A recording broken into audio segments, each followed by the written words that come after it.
Hello, everybody. Welcome back. I am Cass with College of Lore. I am the Penitent with College of Lore. Welcome back to RPG Review. We're reviewing RPGs. This week, if you couldn't guess from the title, we're reviewing Fate. Yeah, specifically Fate Core. Yep.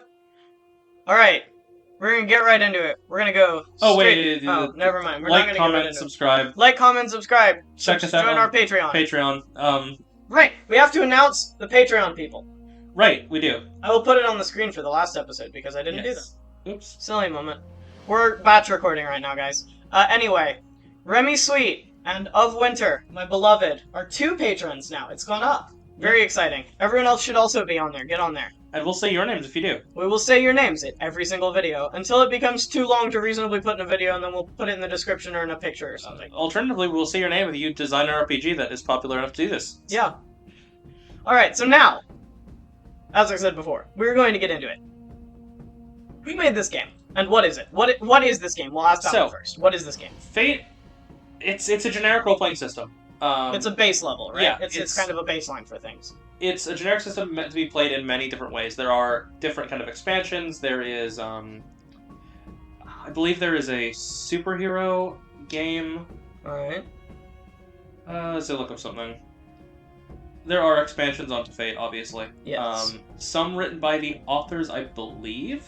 The idea is that it is Fate Venture City, Fate War of Ashes, Fate Atomic Robo are all these little cool kind of setting specific, but Fate Core at its base is a generic role-playing system. Alright. It's from what I know, it's meant to work in any setting with very light changing. It's meant to be streamlined, is kind of the point of it. Yeah, and the idea is that players want to make fewer rolls, so you don't make as many rolls as you would in a D&D session, you make rolls that matter, is the idea. You make the rolls that make it relevant to the story and not just random checks and stuff. Yeah? Yes.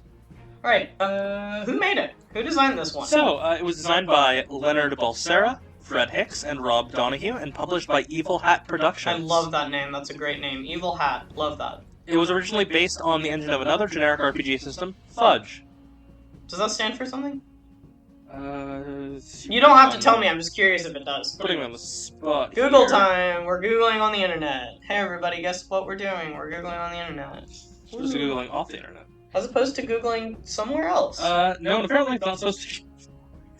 Huh, wild. It used to be an acronym, okay. Okay, it used to be an acronym. It used to be an acronym for Freeform Universal Do-It-Yourself Gaming Engine. Wild. That's kind of cool. Love that. Okay, so.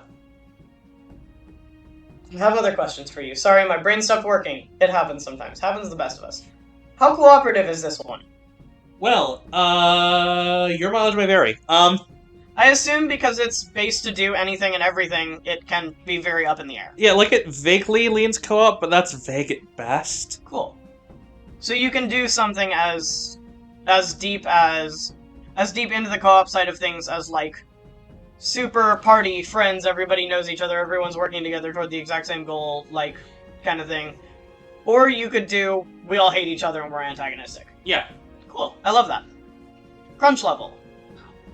Makes crunching noises. Very light.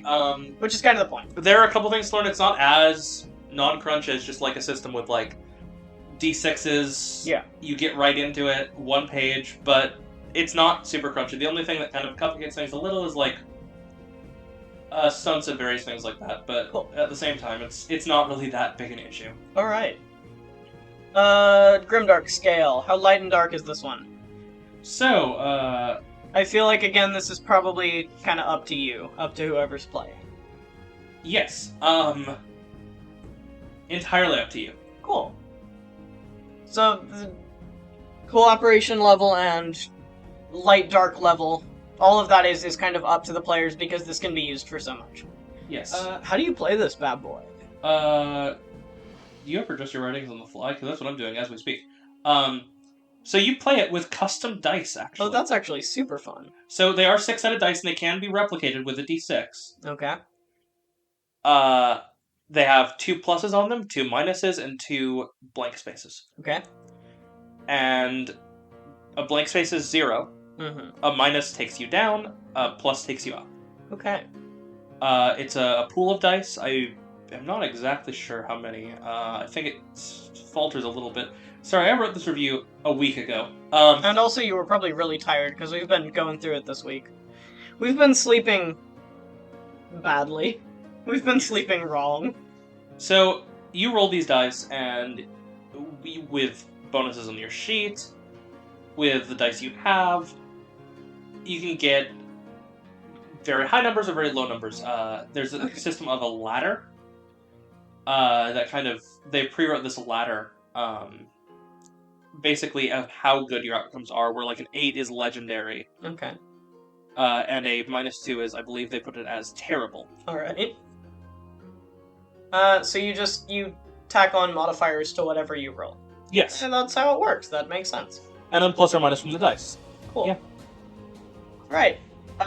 So yeah, we've kind of covered all that stuff, all the kind of base level discussion. So we are going to get into ranking and scoring. Woo! Alright. Alright. Hit me up with the first category. What's the concept out of 10? 5 out of 10. Which is So- fair. I think that's fair. It is there because it is a good generic system. I like that it's streamlined. It is fundamentally a generic system, and a lot of work falls on the party and the DM to make it work. Yes. It is a set of rules. It does not really have anything inherent to the setting, or... And it's also not the first one, as we said. No, it's not the first one.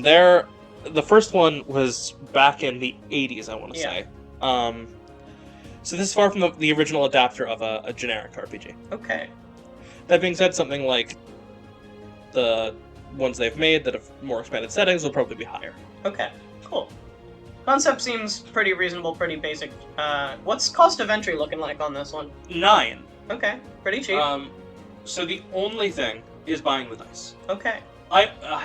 I've gone back and forth in giving it a 10 or a 9. Okay. Because you can replicate it with d6, but the fact that you need dice at all is... And that's it? That's the only thing you need? They do sell a core rulebook.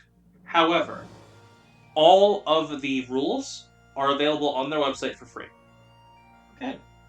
Honestly, I would be willing to give it a 10. Yeah, actually, retroactively? Retroactively, we're changing this one. Woo! It gets 10, because you probably have a d6 lying around your house. Like, you don't have Fate die. I mean, it's in a board game. If you've got any board games, if you've ever done... A D6 costs like 50 cents. What else are you going to do with the board game? Play Monopoly? Yeah, that's lame. Don't do that. Take the dice from a Monopoly set so no one in your family can make you play it.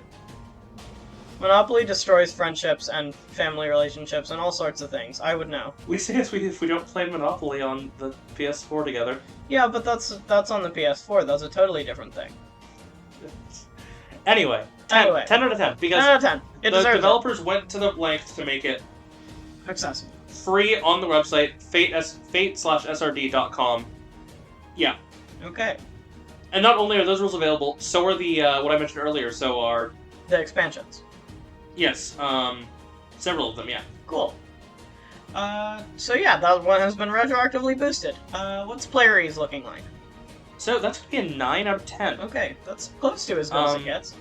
I mean, it's really easy to make. It's a one-page character sheet, really, no matter what. Alright. It's not a lot to understand. I could probably, teach someone to do it in an hour? Okay. Maybe less. Someone coming in with no experience with RPGs. So what is the standard for this, then, if that's not a 10? The standard for it is something like where you write down your name on a piece of paper. Okay. So let me explain why Fate Core doesn't do this. The reason that Fate Core doesn't necessarily do this is because of stuff like, as I look it up. Looking at sheets. Ooh, you can see how underprepared we are for everything. The stunts and extras are what get me. Okay. They're kind of like feat-like abilities. Okay. But you do have to know how they work. Yes. Okay. There is a lot going into it, it's just very easy to understand. Okay, that's fair. So, on the flip side of that coin, GMEs. Yeah, 8 out of 10. Not much harder. No, it's fairly easy to understand. Like I said with the character E, the player E's, there is a lot. But it's not super hard to parse. There are a lot of rules, but they aren't particularly difficult rules. Okay. And they're not, like, really minute, random stuff. Once you get them, you get them. Yeah. If you understand the dice system, you can run a game. of Fate. Everything else is just there that's kind of extra. Okay. You know, one of the base concepts that you have to learn, you have to go to your effort to learn this. But once you get there, it's normal is like the 4 outcomes they talk about. Okay. And once you learn those 4 outcomes, really you can run anything. Okay. The 4 outcomes being fail, tie, succeed, succeed with style. Okay, interesting. On a die roll. Cool. The concept of critting doesn't necessarily exist in this, but if you roll higher than the goal by 3, you succeed with style is the concept. That's fun. I like that term. Yes. There are various things, various add-ons, but at a base core, it's really easy to run. There's just a lot of, little extra rules. Alright. Flexibility. 10 out of 10. It's a generic role-playing That's the system. point. It will always be a 10 out of 10. If it can do anything, it can get a 10. Yeah. That's the point of this category. Yeah. I feel like that's kind of all there is to say about it, and I feel like variety is pretty much the same way. Yeah, also 10 out of 10. You can make literally any sort of character you want. You're not restricted to in any sort of way. Yeah, it's a generic system, and most generic systems are going to be like that. Alright. Popularity. 5 out of 10. People don't use this one It's as much not- as they probably should. Horrible. Yeah. Like, it's not horribly unpopular. But it isn't D&D. No. It isn't 5e. It's not It's 5e. not even Pathfinder. It's not 3.5e. It's It's not Shadowrun, it's not all those... It's not Burning Wheel. It's not Burning Wheel. But it's not 5e. Yeah, looking right now at its subreddit, it's about 14,000. Okay. D&D is several hundred. Yeah, D&D is significantly higher. Alright. For comparison, I will pull it up though. Yeah, let's find out how many there are on there. So Probably- 14,000 for Fate, whereas D&D has 2 million. Okay, cool. So that is a So- huge difference. Yeah. That is literally more than, like, 20 times difference. That being said, it's a lot more popular than a lot of very, very small RPGs. Okay. Replay value. 10 out of 10. You can do anything you want. And you can keep doing anything you want forever. Again, this has 4 10s in it, but Yeah. just But that's because that's the point of it. yeah, generic systems are gonna usually get higher than other things in this. Alright. I feel like that one sounds pretty basic. What's fun looking like on this one? 9 out of 10. And I feel like that's fair because you can do so much with it. You can do a lot with it. It's not necessarily like my idea of fun, and fun is subjective, obviously. Yes. 10 for me has to be something like Burning Wheels or like 10 Candles. Yeah. Where the And that's whole very you. the whole aesthetic, the whole point of the game lends itself towards the most fun possible. And the most narrative content. Yes. And you can do that with Fate, but it's But you not have to make necessarily it built to that. I think 9 out of 10 is exactly what I would give it. Alright. It's built to do anything, and so it's versatile in the fun category too, Yes. but it's not your personal style. And But we it's get to not- be a little subjective. It's not quite all the way to the top. Alright. And quality. 8 out of 10. It's pretty good. It's really well written. The rules can get very long-winded. Okay. That's the only thing. The rules are very intensive, and it's very cool that they include all that, but it can, if you're trying to read all of it, It gets a feel little like wordy. they like to hear themselves talk a lot. Okay. Not in a bad way necessarily. Yeah, that's not a bad thing when you've But- created this kind of thing. It can be daunting at a first glance, even with it being free. And easy. They don't summarize that well. Yeah. And that is an important aspect. They do summarize the key point, but you know what I mentioned about the 4 outcomes, right? Yeah. This is the 4 outcomes page. Okay. I'm looking at it. That's very short. See, there's that, and then immediately, boom. Okay, yeah. So there are several paragraphs on some stuff that seems very specific. Yes. And that's good. And then they have, like, in-play examples and all this stuff, and the You big don't thing that need bogs all it of down- it, but it gets hard to parse. I wish there were a more concise version of it. Okay. I think that's more than fair for an 8. Yeah. Alright, that is our 10 categories. Where does that leave us overall with our little 1-point bump? 84. Scoreboard. 84 is good. Yes, 84 84 is is- hard to attain. Crazy good. Above an 80, I feel like is going to be increasingly hard as we get more. In fact, that puts it at number 2 on our ranking board Alright. at 6. One point below 5e. Yes. D&D 5e is 85, and it only is up above it because of popularity difference. Yes, again, generic systems are always going to have an advantage because of how we score this. Yes, because flexibility and variety and replay value are huge categories. And when we do Savage Worlds, when we do GURPS, they're always going to have these little advantages. Yes. So take that with a grain of salt. Fate Core is right now at our number 2 game. Yes. So the full scoreboard, I'll read it off to you. 5e is 85, Fate Core is 84, Pathfinder 2e is 81, Shadowrun 6e is 77, Apocalypse World is 73.5, and Burning Wheel Gold is 72.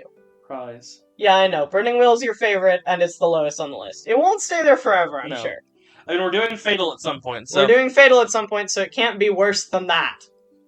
There's some we're not even touching.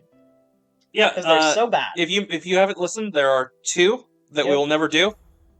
One of them for a personal reason, and that is Dungeon World. Yep. And one of them for a yikes reason, and that game is called Racial Holy War. Yeah, I feel like there might be a good reason to not touch that bad boy. Yeah. Yep. We're gonna put that in the corner and pretend it doesn't exist. Alright, thanks for coming to our video, guys. Yeah, like, comment, subscribe, check us out on Check Patreon. out our Patreon, give us money, send us chips. Woo. Thank you for watching this video from College of Lore. Remember to like this video, subscribe to join the party, and have a fantastic adventure.